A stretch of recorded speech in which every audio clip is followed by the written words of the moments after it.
Lord Chelmsford, the commander-in-chief of British forces during the Anglo-Zulu War, invaded Zulu land with 3 invading columns. The main centre column consisted of some 7,800 men and was under his direct command. This invasion was designed to encircle the Zulu army and force it to fight, as he was concerned that the Zulus would avoid battle, slip around the British, and strike at Natal. The backbone of the British force under Lord Chelmsford consisted of 12 regular infantry companies, which were hardened and reliable troops. In addition, there were approximately 2,500 local African auxiliaries of the native contingent, many of whom were exiled or refugee Zulu. Also, there were some irregular colonial cavalry units and a detachment of artillery consisting of 6 field guns and several Congreve rockets. Because of the urgency required to accomplish their scheme, Bartle Frere and Chelmsford began the invasion during the rainy season. This had massive consequences and slowed the British advance to a crawl. The Zulu army, while a product of a warrior culture, was essentially a militia force which could be called out in times of national danger. It had a very limited logistical capacity and could only stay in the field a few weeks before the troops would be obliged to return to their civilian duties. Zulu warriors were armed primarily with assegai thrusting spears and shields made of cowhide. Some Zulus also had old muskets and antiquated rifles stockpiled, a relatively few of which were carried by Zulu impi. The generality of Zulu warriors, however, would not have firearms. The British had timed the invasion to coincide with the harvest, intending to catch the Zulu warrior farmers dispersed. Fortunately for Cetshwayo, the Zulu king, the Zulu army had already begun to assemble at Ulundi, as it did every year for the first fruits ceremony. Cetshwayo sent the 24,000-strong main Zulu impi from near present-day Ulundi on 17th of January across the White Umfolozi River with the following command to his warriors: march slowly, attack at dawn, and eat up the red soldiers. Under the command of Cetshwayo Kamahole, the Zulu army had reached its position in easy stages. It marched in 2 columns within sight of each other, but a few miles apart, to prevent a surprise attack from the British. They were preceded by a screening force of mounted scouts, supported by parties of warriors, around 300 men, strong, tasked with preventing the main columns from being sighted. The British under Chelmsford pitched camp at Isandlwana, but did not follow standing orders to entrench, and no laager was formed. Chelmsford did not see the need for one, stating it would take a week to make. It was clear that the British had underestimated the Zulu force. Chelmsford believed that a force of over 4,000, including 2,000 British infantry armed with Martini Henry rifles, as well as artillery, had more than sufficient firepower to overwhelm any attack by Zulus armed only with spears, cowhide shields, and a few firearms. With a British force of this size, it was the logistical arrangements which occupied Chelmsford's thoughts, rather than any fear that the camp might be attacked. Once he had established the camp at Isandlwana, Chelmsford sent out 2 battalions of the Natal native contingent to scout ahead.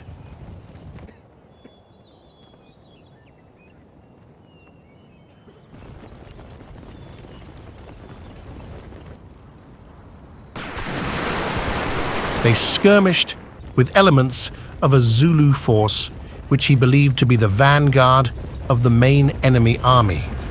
Such was his confidence in British military training and firepower that Lord Chelmsford divided his force, departing the camp at dawn on January 22nd with approximately 2,800 soldiers. It never occurred to him that the Zulus he saw were diverting him from their main force. In total, over 1,300 men and 2 artillery guns of the No. 3 column were left to defend the camp under the command of Brevet Lieutenant Colonel Henry Pulleine. Pulleine's orders were to defend the camp and wait for further instructions to support the general as and when called upon. Cavalry scouts patrolling some 11 kilometers from camp reported at 7 a.m. that groups of Zulus, numbering around 4,000 men, could be seen. Pulleine received further reports during the early morning, each of which noted movements both large and small of Zulus. There was speculation among the officers whether these troops were intending to march against Chelmsford's rear or towards the camp itself. Around 10:30 a.m., Colonel Anthony Durnford, whose left arm was paralyzed from wounds sustained at Bushman's River Pass during the pursuit of Chief Langalibalele, arrived from Rorke's Drift with 500 men to reinforce the camp at Isandlwana. After lunch, he quickly decided to take the initiative and move forward to engage a Zulu force, which Pulleine and Durnford judged to be moving against Chelmsford's rear. On my order!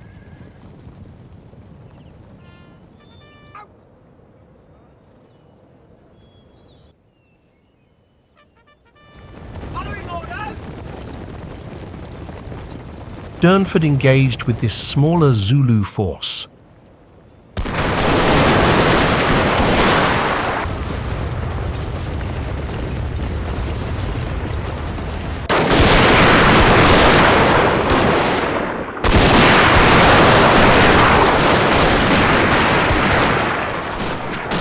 The main Zulu force was discovered at around 11 a.m., who chased a number of Zulus into a valley, only then seeing most of the 20,000 men of the main enemy force sitting in total quiet.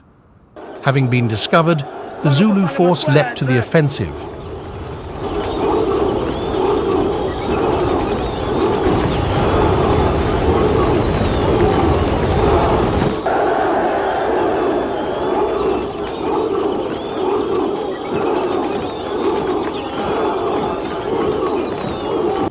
Pulleine sent companies of the 24th Foot into an extended firing line, with the aim of meeting the Zulu attack head-on and checking it with firepower.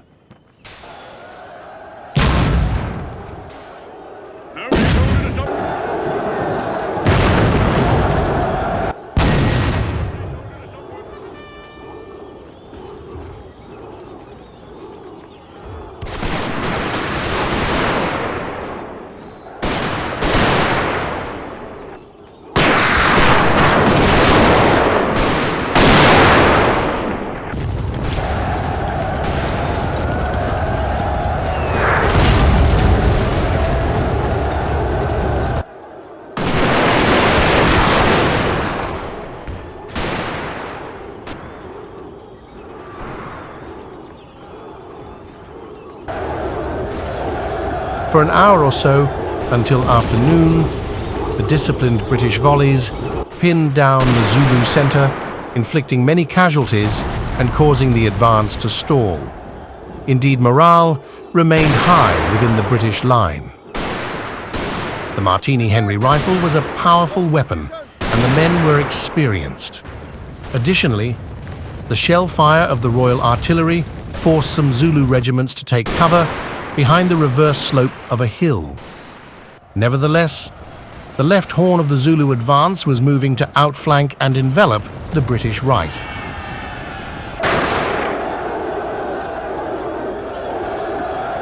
Durnford's men, who had been fighting the longest, began to withdraw, and their rate of fire diminished. They retreated back to the main British camp.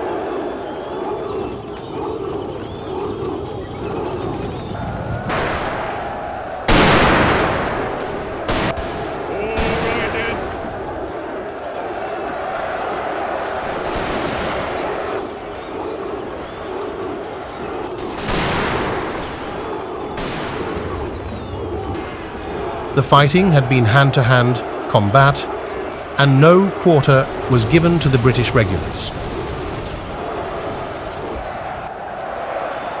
At 2:29 p.m., there was a total eclipse of the sun, briefly plunging the terrible battle into an eerie darkness.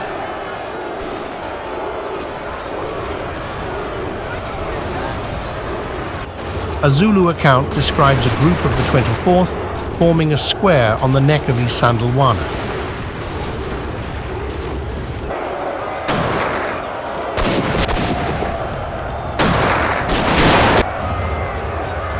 Durnford's men, who could easily have fled as they had horses, died around Durnford in his last stand.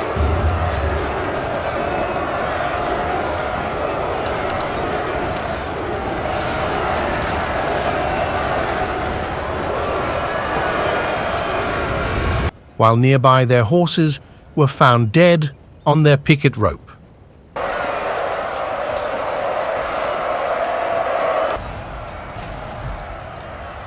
A number of desperate last stands were made.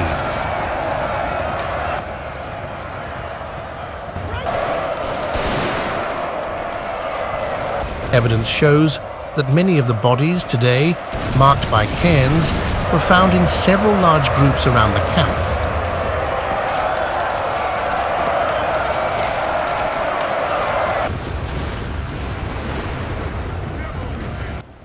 Of the 1,800 plus force of British troops and African auxiliaries, over 1,300 were killed, most of them Europeans.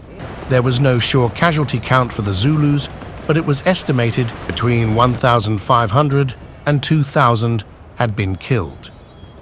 Chelmsford's force was unaware of the disaster that had overwhelmed Pauline's troops until the news filtered through that the camp had been taken. Chelmsford was staggered. He said, "But I left 1,000 men to guard the camp." In the longer term, the British government determined to avenge the defeat, and overwhelming reinforcements were dispatched to Natal. General Sir Garnet Wolseley was sent to replace Lord Chelmsford, arriving after the final battle of the war. However, Cetshwayo's overwhelming success at Isandlwana secured his ultimate downfall.